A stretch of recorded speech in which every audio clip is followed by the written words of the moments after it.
The Welsh Government, the Welsh Parliament, the Senedd has passed this law that says from September this year, it'll be 20 miles per hour in basically every town, village and settlement in the whole of Wales. Sam Rowland's joined me. He's a Conservative Member of Parliament for the Senedd in North Wales. Sam, there was a petition, a Senedd, a Welsh Parliament petition that was put up, and I understand they took the petition down because so many people were actually signing it, saying this is mad.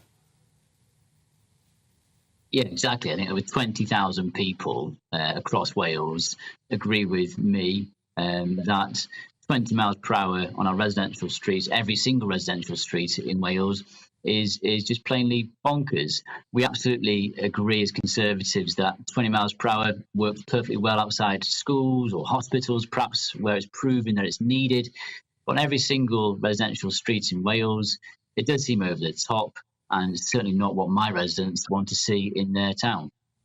OK, let me put that to Anna Semlyan, who's the campaign manager for 20's Plenty for us. And Anna, you'd like this to happen across the whole of the United Kingdom.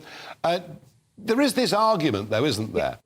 There is this argument, Anna, that we all understand that around schools between 8 and 9 in the morning and 3 and 4 in the afternoon, you know, cars going at more than 20 miles per hour may well pose a serious threat. And nobody minds those limits for those times of the day. Nobody minds a few speed bumps.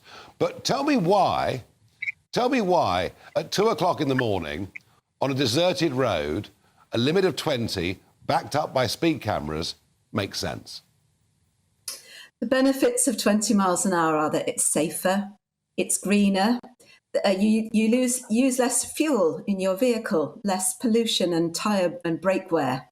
It will prevent in Wales, it's anticipated, 12,000 injuries in the next 10 years. So those 12,000 people will feel the benefit. And there are 500,000 children in Wales who will benefit. If you think of a school journey, it happens from that child's door to the school and back, and then they perhaps need to go to a friend or a playground or their grandparents. We actually need 20 miles an hour wherever children are to protect them, and older people, our disabled people, our non-drivers, and the climate. You use less fuel when you I'm sorry, I really don't buy using less fuel if you never get out of second gear. I think that is very, very debatable indeed. But hang on a second. Why are these kids out at 2 o'clock in the morning? I mean, surely... Well, they're not, but they are out most of the day. But here's the point. Here's the point. These wretched speed cameras, and is it any wonder that more people than ever in London are now getting speeding tickets, including the Archbishop of Canterbury, because the limits are so ludicrous on many of the roads at times of the day. If I was to drive down the embankment in London at 2 o'clock tomorrow morning with nothing else on the road, why then should that speed camera find me at 20 miles per hour, which is what you want for the whole of Wales? All of our speed limits are 24/7, including 20s, 30s, 40s, 50s, 60s, because that's more understandable for drivers. It makes sense. That's what our speed limiters in our vehicles are programmed to. They're not time limited. We have these speed limits because people are vulnerable on the roads when they walk and cycle, when they're in cars also. It's a bit like having a seatbelt. Seatbelt law took 10 years to come in, but of course now it's accepted that it protects people in vehicles from the damage that they might otherwise cause themselves. And the same is with 20 mile an hour limits. It's a survivable speed. 20 miles an hour is equivalent to a first floor building fall, whereas 30 miles an hour is a third floor building fall. It's 8.8 metres. We could just ban cars from cities. Wouldn't that be better?